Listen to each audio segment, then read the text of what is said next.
और फ्रांस को कहाँ देखते हैं? क्योंकि ब्रिटेन बहुत सहयोगी है अमेरिका का, बिल्कुल साथ में खड़ा रहने वाला है, लेकिन ब्रिटेन ये कह रहा है कि अगर सेना शांति के लिए तैनात करनी पड़ी तो हम यूक्रेन में तैनात कर देंगे। बिल्कुल, देखिए ब्रिटेन क्या मैक्रो बैठक बुला लेते हैं, वो भी अगले उसी दिन जब सऊदी अरब में मीटिंग हो रही है होती है अमेरिका और रशिया की, तो मैक्रो बैठक बुला लेते हैं। उधर यूरोपियन देश जो हैं वो पहुंच जाते हैं। कल की खबर है कि एक तरफ वोटिंग चल रही थी यूएन में, यूरोपियन देश के प्रमुख जो हैं वो पहुंच जाते हैं कीव, जिसमें कनाडा भी है और तमाम देश हैं। तो ये क्या चल रहा है? मतलब क्या ये यूरोपियन यूनियन अब फंस गया है या झुक जाएगा या यूक्रेन का साथ है? देखिए यूरोपीय यूनियन तो अभी यूक्रेन के साथ में ही है। क्यों? इसलिए क्योंकि अभी भी यूरोप के जितने भी देश हैं ना, सब अभी भी यूक्रेन के ही पक्ष में बात कर रहे हैं और ये बोल रहे हैं कि अमेरिका अपने मन का नहीं कर सकता है, और अमेरिका किसी को सुनने के लिए तैयार ही नहीं है। तभी तो फ्रांस के राष्ट्रपति ने बैठक बुलाई कि भाई आइए, नहीं तो यूक्रेन के साथ जो हो रहा है वो तो बहुत बुरा होने वाला है, और आने वाली जो तस्वीर है वो बहुत दर्दनाक और बहुत भयानक हो सकता है। ऐसा इसलिए मैं बोल रहा हूँ क्योंकि जब ट्रंप ऐसा बात बोल रहे हैं, तो जब अब मान लीजिए शांति प्रस्ताव रखा गया है, ठीक है, और कुछ भी ऐसा डील हो जाता है रूस और अमेरिका के बीच, तो अमेरिका जैसे अब चाइना को और रूस को साथ सकता है, तो ऐसा नहीं है कि यूरोप के देशों को नहीं साथ सकता है। अभी और यूरोप उसके साथ ही है। मुझे लग रहा है कि अभी नब्ज दबाने का वक्त नहीं आया है। ट्रंप को ये पता है कि इनकी नब्ज कब दबानी है, अभी नब्ज दबाने का वक्त नहीं आया। एक चीज और, मिडिल ईस्ट की बात की जाए तो वहां पर ईरान के ऊपर प्रतिबंध भी लगाते हैं और एक मेमोरेंडम पर ट्रंप साइन भी करते हैं, और उसी का हमने देखा कि उसका असर जो है वो भारत की तेल कंपनियों पर भी पड़ा कि बिजनेस कर रहे हो तो हम उसके ऊपर प्रतिबंध का मतलब ये नहीं कि वो बिजनेस नहीं कर सकते, बिजनेस करेंगे, लेकिन जो बाकी देश हैं अमेरिका और उसके सहयोगी बाकी जो देश हैं वो उनके साथ प्रतिबंध लगा देंगे, वो उनके साथ बिजनेस नहीं करेंगे, उसके ऊपर बहुत सारे रेस्ट्रिक्शन हो जाते हैं, तो वहां पर बिजनेस करने में दिक्कत आती है। लेकिन अमेरिका इजराइल के साथ भी आनंद खड़ा हुआ है, और इजराइल ईरान के ऊपर हमेशा से नजर रखता है कि इसके ऊपर कब हमला करना है, कैसे करना है, इसको खत्म करना है, सत्ता परिवर्तन वहां करवाना है। तो इजराइल ये चाहता है कि हमला करे, लेकिन अमेरिका हमला नहीं करने दे रहा है। देखिए यही तो अमेरिका क्या चाहता है कि अमेरिका का जो डील है ना, कि भाई आप डील कर लो कि न्यूक्लियर बम आप नहीं बनाओगे, परमाणु बम नहीं बनाओगे, ठीक है। दूसरा, आप तेल नहीं बेचोगे, तो भाई उसके पास तेल ही तो है, वो तेल नहीं बेचेगा तो क्या करेगा? तो वो तो कह रहे हैं ना कि आप तेल बेचते हो तो हिजबुल्लाह को मदद करते हो, आप तेल बेचते हो तो यमन के हूतियों को मदद करते हो, आप तेल बेचते हो तो हमास को मदद करते हो। तो ये पूरा जो है ना, पूरा इजराइल के ही सपोर्ट में है। इसीलिए तो उन्होंने, ट्रंप ने गाजा की बात छेड़ करके पूरे मिडिल ईस्ट के जो भी मुस्लिम कंट्रीज जो हैं उन सबको उसमें फंसा कर रख दिया। अभी एक नए गाजा का उन्होंने वो भी दिया है, क्या बोलते हैं, मॉडल दिया है कि नया गाजा कैसा होगा अगर गाजा अमेरिका के पास आ जाता है। क्या बता रहे हैं? तो उन्होंने उसमें बताया है कि नए गाजा जो होगा वो बहुत ही एडवांस होगा, जैसे कि वो कोई कल्पना नहीं कर सकता है कि क्या।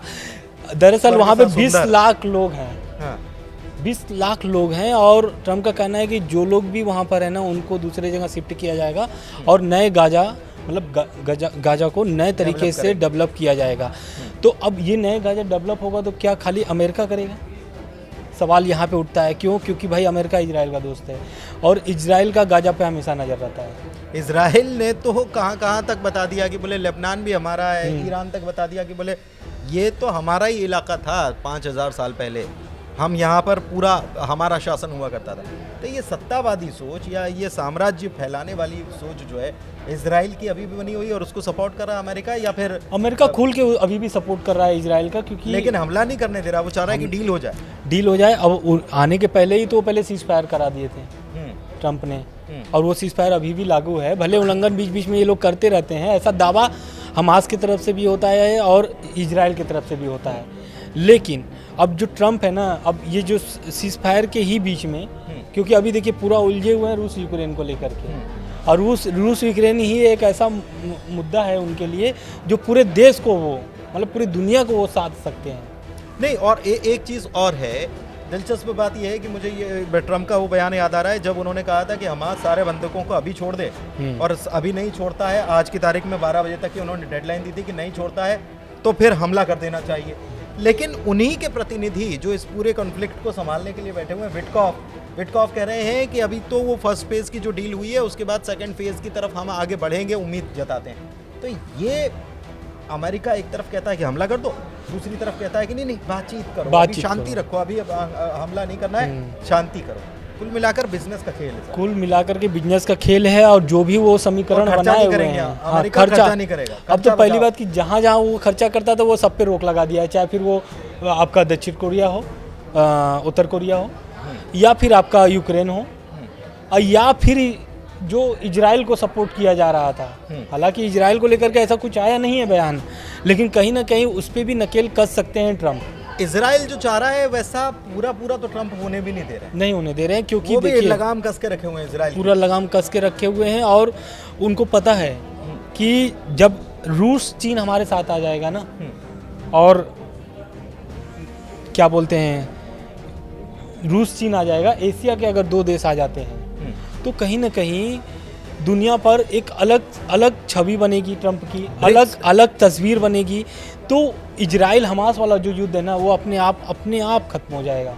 इसलिए मैं बोल रहा हूँ, क्योंकि जो 3 साल से युद्ध चल रहे हैं, रूस यूक्रेन युद्ध जो चल रहा है, उसको अगर वो ख़त्म कराते हैं और इधर ये रोके हुए हैं, तो कहीं ना कहीं इजराइल भी ये समझता है इजराइल का कम नुकसान नहीं हुआ है। इजराइल के लोग मारे गए हैं, लाखों लोग मारे गए हैं, और यही तो अमेरिका बोल रहा है कि भाई लाखों लोगों की मौत अब नहीं होनी चाहिए, इसलिए ही सीज फायर किया गया है।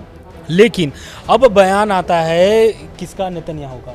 नेतन्याहू कहते हैं कि हम लड़ने के लिए तैयार हैं, मतलब मेरी सेना तैयार है और गाजा में अब वो, लेकिन तैयार है तो मदद तो चाहिए ना। वो नेतन्याहू चाहते हैं कि वो हमला कर दे ईरान के ऊपर। ईरान कोई थोड़ी बहुत दूरी नहीं है, 2300 किलोमीटर की दूरी है, और इतनी दूरी तक मार करने के लिए हथियार चाहिए, लंबी दूरी की मिसाइलें चाहिए, ड्रोन चाहिए, तमाम टेक्नोलॉजी चाहिए। और ये कौन देगा? ये देगा अमेरिका। लेकिन अमेरिका कह रहा है कि ऐसे नहीं, शांति से हम डील को करते हैं। सबसे बड़ी बात यह है कि भारत के लिए रेसिप्रोकल टैक्स की बात ट्रम्प कह चुके हैं। साउथ अफ्रीका में G20 की इस बार साउथ अफ्रीका अध्यक्षता कर रहा है, उसमें भी ट्रम्प जो है उनकी टेढ़ी नज़र है कि भाई वहाँ पर तो एंटी अमेरिकनिज्म चल रहा है। हाँ, वहाँ पर वो शामिल नहीं हुए। वहाँ के विदेश मंत्री साउथ अफ्रीका में जो भी बैठक हो रही थी, उस बैठक में अमेरिका नहीं शामिल हुआ है। अमेरिका का कहना है कि हमारे जो विदेश मंत्री वो नहीं शामिल होंगे क्योंकि वहाँ पे एंटी अमेरिका चल रहा है, जबकि भारत के मंत्री शामिल हुए हैं वहाँ पर। हाँ, तमाम लोग लेकिन शामिल हुए हैं। अमेरिका क्या है, मैं वही तो बोल रहा हूँ कि वो पूरी दुनिया पे नज़र बना करके वो पूरा लग रहा है कि ट्रम्प जो है ना वो पूरा तस्वीर तैयार करके आ चुके हैं। नए जो तस्वीर है, दुनिया की जो नई तस्वीर है वो तैयार करके आ चुके हैं। अच्छा, चलते चलते देखिए बहुत लंबा वीडियो हो रहा है, लेकिन चलते चलते एक शॉट में बिल्कुल शॉर्ट में मैं जानना चाह रहा हूँ कि इसमें टेस्ला या एलन मस्क जो हैं वो कितना रोल निभा रहे हैं। पूरी दुनिया में जो चल रहा है, एलन मस्क का इसमें ऐसा लगता है कि उनका बहुत अहम रोल है। बिल्कुल पूरा अहम रोल है। वो तो अमेरिका जो ट्रम्प प्रशासन है पूरी सहयोग करते हैं, सहयोग कर रहे हैं, पूरा सलाहकार हैं। तो एलन मस्क के ही तो दम पर ट्रम्प की जो अभी हुई है जीत हुई है। हाँ। तो कहीं ना कहीं कथित रूप से तो भाई उनका ही सहयोग है, फुल सपोर्ट है ना, तभी तो वो ट्रम्प और जो भी वो तैयार करके लेके आए हैं नई तस्वीर, उसमें कहीं ना कहीं उनका भी रोल होगा। ऐसा मैं दावा नहीं कर रहा हूँ, लेकिन हो सकता है कि क्योंकि वो सलाहकार हैं, तो सलाहकार का काम ही क्या होता है? बिल्कुल सही बात है, सलाह देना। अब सलाह देना, और सलाहकार अगर बिजनेसमैन हो और जो सलाह लेने वाला है वो भी बिजनेसमैन हो तो बात कुछ और भी हो जाती है। स्पेस एक्स से लेकर टेस्ला और तमाम चीज़ें जो हैं, स्टारलिंक, ये सारी चीज़ें जो हैं ये आपस में लिंक हो जाती हैं। तो देखिए वीडियो कैसा लगा आप ज़रूर बताइएगा, हमारा विश्लेषण आपको कैसा लगा आप ज़रूर बताइएगा कमेंट में। आपके कमेंट के लिए हम आमंत्रण आपको दे रहे हैं कि आप कमेंट कीजिए और साथ में हमारे चैनल को लाइक कीजिए, सब्सक्राइब कीजिए। आज के वीडियो में इतना ही, धन्यवाद।